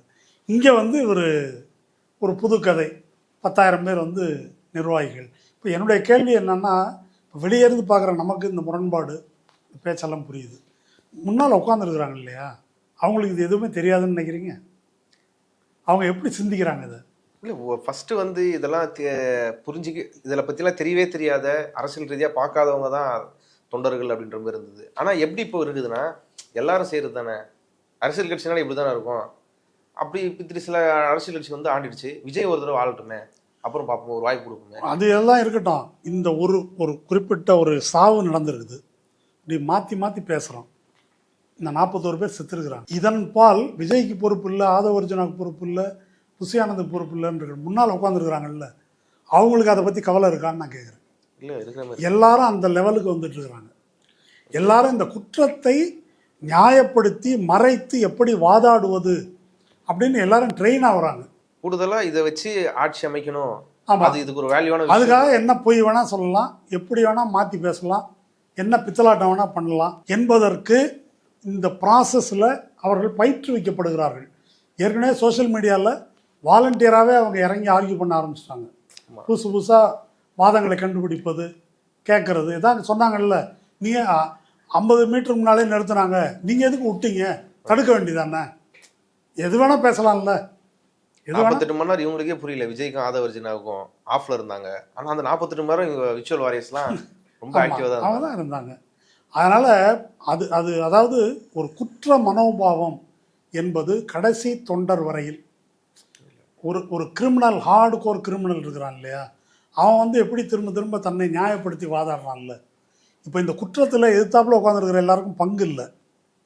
ஆனால் அவங்க என்ன செய்கிறாங்கன்னாக்கா, கிட்டத்தட்ட நான் அந்த டெமிகார்டுன்னு சொன்ன அனாலஜி இருக்கு இல்லையா, ஒரு இறை நம்பிக்கை தீவிர இறைப்பற்றாளன்ற ஒரு பகுத்தறிவாளன் வாதாடுறான்னு வச்சுங்களேன், கேள்விகளுக்கு பதில் சொல்ல முடியலன்னாக்கா, சந்திரனுக்கே மனிதன் போயிட்டான், அப்போ செவ்வாய்க்கு போனியா, செவ்வாய்க்கு வந்து விட்டுருக்காங்க, அப்போ சூரியனுக்கு போனியா அப்படின்னு கேட்பாங்க. பார்த்துருக்கீங்களா அதை?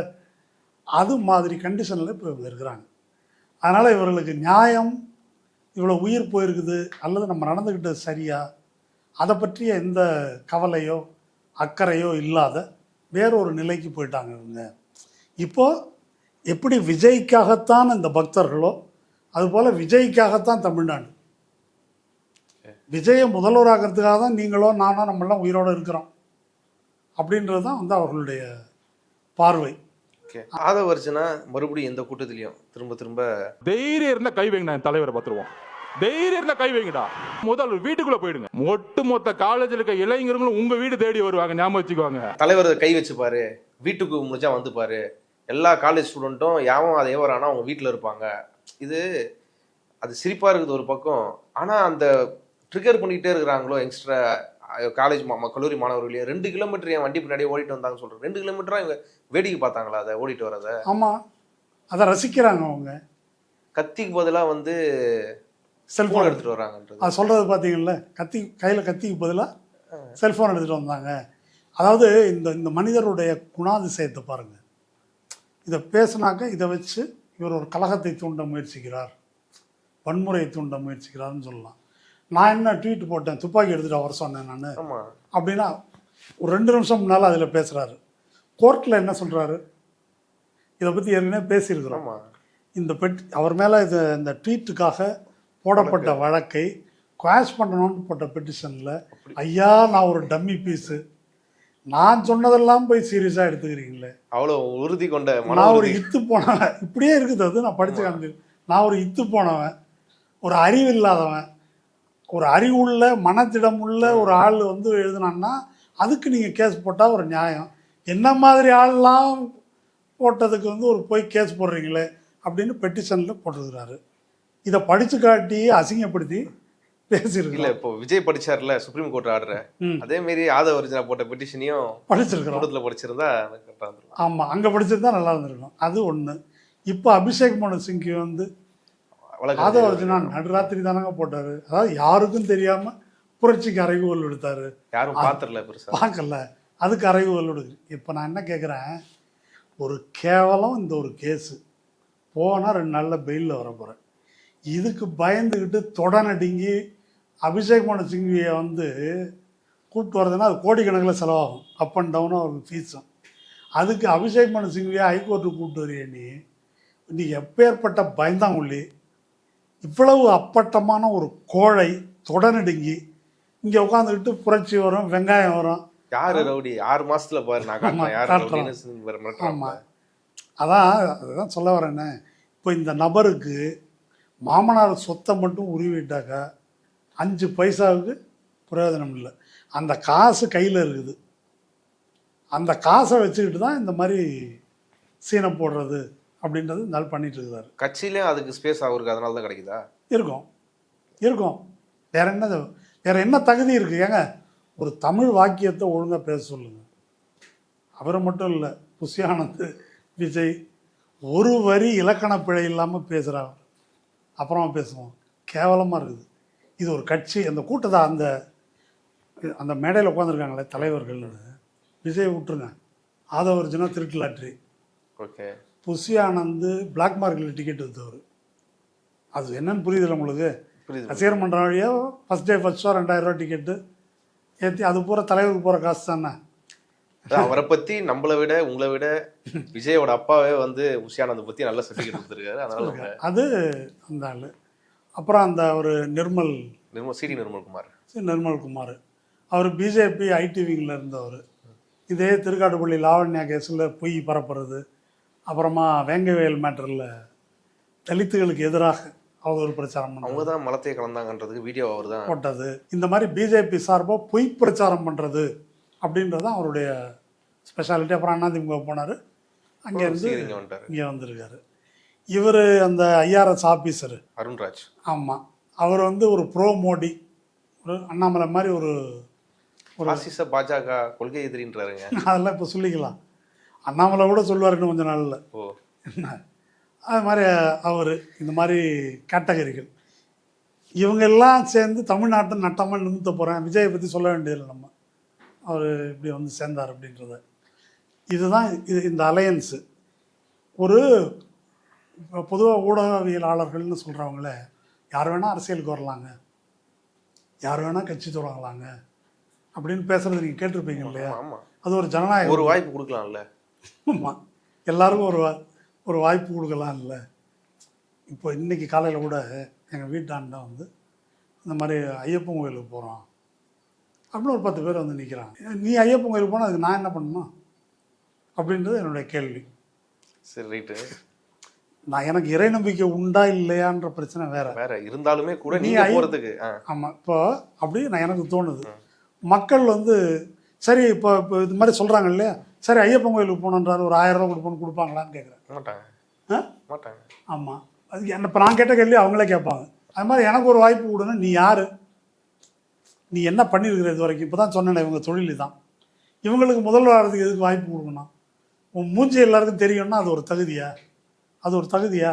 அப்போ இந்த மாதிரி சிந்திப்பது, அது தங்களுடைய லெஜிட்டிமேட் ரைட்டாக அவங்க கருதுவது, அதனால் அவங்களும் கட்சி ஆரம்பிக்கலாம் என்று அங்கீகரித்து பேசுவதே முதல்ல தவறு. எப்படி இப்போது என்ன வந்து இவர் ஹீரோ ஆகலாமேன்னு சொல்லுவாங்களா யாராவது? இவர் சினிமாவில் நடிக்கலாம், ஒரு நடிகராக கூட, எனக்கு அது தெரியாது. அப்போ அதுக்கு ஒரு தகுதி வேணும்னு ஒன்று இருக்கா இல்லையா? இருக்குதா இல்லையா? ஆமாம். அப்போ இதுக்கு ஒரு தகுதி இருக்குது அரசியலுக்கு வர்றது. அது நீ யாராக வேணா இரு, பணக்காரனாரு ஏழையாரு, அதுக்குரிய தகுதி என்ன அப்படின்னா அந்த மாதிரி அந்த அரங்கில் நீ பணியாற்றி இருக்கிறியா, அரசியல் பேசியிருக்கிறியா? பிரகாஷ்ராஜ் பேசுகிறாரு, சினிமாலையும் நடிக்கிறாரு, அரசியலும் பேசுகிறாரு.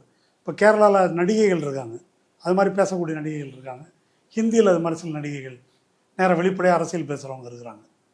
அவங்க யாரும் இப்போ நான் முதல்வர் ஆகணும்லாம் கேட்கல, எது சரி தப்புன்றதை தங்களுடைய கருத்தை பேசுகிறார்கள். அப்படி எதுக்காவது நீ எதுக்காவது குரல் கொடுத்துருக்கிறியா, ஃபீல்டில் நின்றுருக்கிறியா? எதுவும் கிடையாது. இத்தனை அவர் சொல்கிறார், ஆதவர்ஜுனா 30 வருஷமாக அவர் இந்த நாட்டில் இருக்கார், குழந்தை பருவத்திலேருந்து. இந்த மக்கள் குடிசையில் இருக்கிறாங்க, அப்படி இருக்கிறாங்க. அவர் பில்டிங்கில் தான் பங்களாவில் தான் இருக்காரு, இருந்தாலும் காருக்கு போகிறாரு, அவர் வசதியாக இருக்கார். இவங்களுக்கு நம்ம ஏதாவது செய்யணுமே அப்படின்றதுக்காக வந்திருக்காங்க. இத்தனை நாளாக நீங்கள் என்ன செஞ்சீங்க? இத்தனை நாளாக இந்த மாதிரி நோட்டு புக் வாங்கி கொடுக்குறது, ரத்த தானம், இந்த மாதிரி சீன் போடுறது தான் எல்லாரும் பண்ணுறாங்கல்ல. நலத்திட்ட உதவி வழங்குறேன், வெங்காயம் வழங்குறேன். அப்போது அவர் வந்து இப்படி செய்கிறதுக்கு வந்திருக்கிறாராம். அதனால் அவரை பற்றி என்ன சொல்கிறாங்களோ ஆதவர்ஜுனா சொல்கிறாரு, இவங்கெல்லாம் கொள்ளையடிச்சு திடுறாங்க, அவருக்கு தேவையே இல்லைங்க, கோடி கோடியாக சம்பாரித்து வச்சுருக்காரு. இதே உருட்டை தான் எம்ஜிஆர் காலத்தில் உருட்டினாங்க. இல்லை, மக்களும் அதை பேசுகிறாங்க. ஆமாம், விழிக்கிறாங்கல்ல, அவருக்கு தேவையில்லை, எம்ஜிஆருக்கு சொத்து இருக்குன்னாங்க. எம்ஜிஆர் பீரியடில் தான் இந்த கொள்ளை கூட்டமே உருவாக்கப்பட்டது. எம்ஜிஆருடைய சிறப்பு என்ன தெரியுமா? அவர் வாங்கினார்ன்றது மட்டும் இல்லை, எம்ஜிஆர் ஜெயலலிதா 2 பேருடைய சிறப்பு என்னன்னாக்கா, அவங்க தங்களை மன்னர்களாக நினைத்து கொண்டார்கள். அதனால் நம்ம தமிழ்நாடு வந்து அவங்க சொத்து, யார் வேணால் பட்டா போட்டு கொடுக்கலாம். ஜேபிஆருக்கு, ஐஸ்வரிவேலனுக்கு, பாரிவேந்தருக்கு, உடையாருக்கு, அம்பிகா ராதாவுக்கு. இப்போ இங்கே சிட்டியில் இருக்கிற ஏரி, குளம், கம்மா, நிலம் இதெல்லாம் தாரை வார்த்தது யாருன்னு கேட்குறீங்க? எம்ஜிஆர் தான். அதே மாதிரி ஜெயலலிதா, சசிகலா, எல்லா சொத்து, ஊர் சொத்தை பூரா வாங்கு, எல்லா சொத்தும் நம்ம சொத்து. கொடநாட்டிலேருந்து தொடங்கி பையனூர் பங்களா வரைக்கும் அதுக்கு நீண்ட ஸ்டோரி இருக்குது. அப்போது இவர்கள் இந்த மாதிரி சம்பாதிக்க மாட்டாங்க. அவர் ஏற்கனவே சம்பாரிச்சிட்டாரு, அவர் வள்ளல், இன்னமும் உருட்டுறாங்க பத்திரிகையாளர்களே, அவர் வள்ளல்னு. என்ன வள்ளல்? முன்ன மன்னர்கள் வந்து பாப்பானுக்கு எழுதி கொடுத்தான்னாக்கா எந்த எழுதி கொடுத்தான்? எவனோ ஒருத்தன் உழுதுட்டு இருந்த நிலத்தை எழுதி கொடுத்தான். அதே வேலையை தான் எம்ஜிஆர் பண்ணார். ஜெயலலிதா பண்ணது எழுதி கொடுக்கல, தானே எடுத்துக்கிச்சது. சசிகலாவுக்கு எடுத்துக்கிட்டாங்க. அதுபோல் இப்படி யார் வந்து இந்த மாதிரி சர்டிஃபிகேட் கொடுக்குறாங்களோ அவங்க தான் மிகப்பெரிய கொள்ளையர்களாக இருப்பாங்க.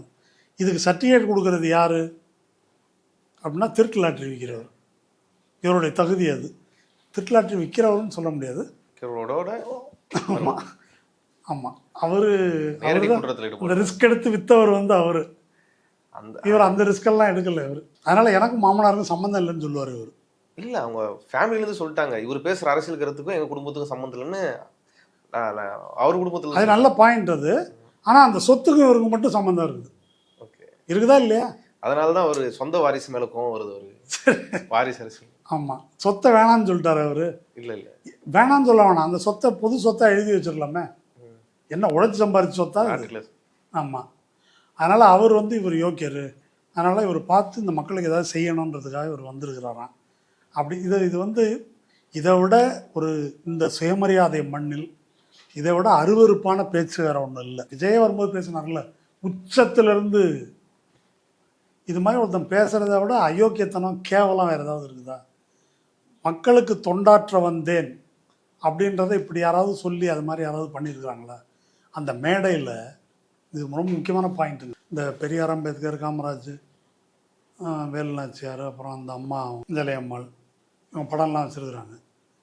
அந்த போடியம் இருக்குல்ல, பேச்சு போடியம், அதில் படம் இருக்குது. சென்ட்ரலில் விஜய், இந்த பக்கம் பெரியார், அந்த பக்கம் அம்பேத்கர், அப்புறம் மிச்சம் பேர் இந்த காமராஜ், அதெல்லாம் சைடில் அப்படி போகிறாங்க.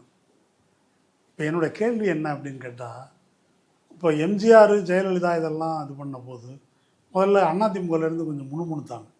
எங்கள் தலைவர் பேரை நீ எதுக்கு? பிஜேபி அண்ணாமலை யூஸ் பண்ண போதும் ஞாபகம் இருக்கா? கேட்டாங்க. விஜய் யூஸ் பண்ண போதும் அந்த மாதிரி கேள்விகள் வந்துச்சு. இப்போ நான் என்ன கேட்குறேன், பெரியார் படத்தையோ அம்பேத்கர் படத்தையோ பயன்படுத்துவதற்கு உனக்கு என்ன அருகதை இருக்குது? இந்த கேள்வி கேட்கணுமா வேண்டாமா? ஏன் அவர் பயன்படுத்தக்கூடாதா?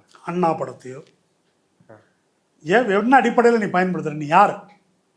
உனக்கு இதுக்கு என்ன சம்பந்தம்? அவங்கள தான் இவர் கொள்கை வழிகாட்டியாக எடுத்துக்கிறாரு.